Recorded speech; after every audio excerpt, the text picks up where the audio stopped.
ছোটবেলার কিছু হাস্যকর কথা। মা কি করতো, আমরা দুই বোন এক ভাই ছিলাম, পরে একটা ছোট বোন হইছে।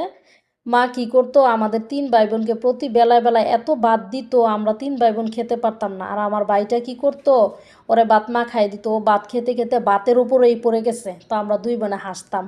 তো একদিন দুপুরবেলা আমি কি করলাম, আমি আর এত ভাত খেতে পারি না, আমি প্লেট না ধাক্কা দিয়ে এমন ঘর থেকে দৌড়া পালাইছি, পালা একদম চকের মধ্যে গেছি গা।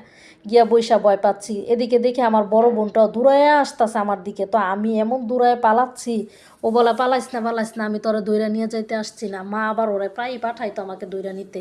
বলে আমিও ভাত রেখে এসে পড়ছি। তো মা এরকম করতো, তো আব্বু এসে আমাদেরকে আবার নিয়ে আসলে মা পরে আর মারতো না।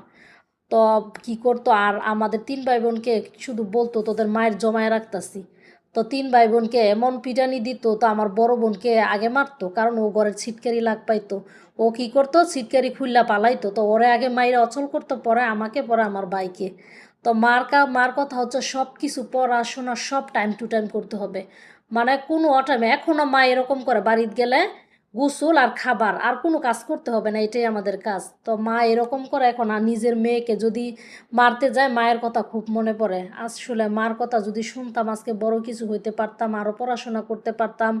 মার কথা শুনি না, মারা কিন্তু সন্তানদের ভালোর জন্যই চায়। আমার মা খুব পরিষ্কার, খুব পরিচ্ছন্নতা, মানে এরকম একদম মানে আমাদের থেকে সুন্দর করে ঘর গুছায়। মার প্রশংসা করে আমি শেষ করতে পারবো না, এবং আমাদেরকে কাজ দেয় না, মার মন মতো মায় করে। তো মার কথা এখন খুব মনে পড়ে।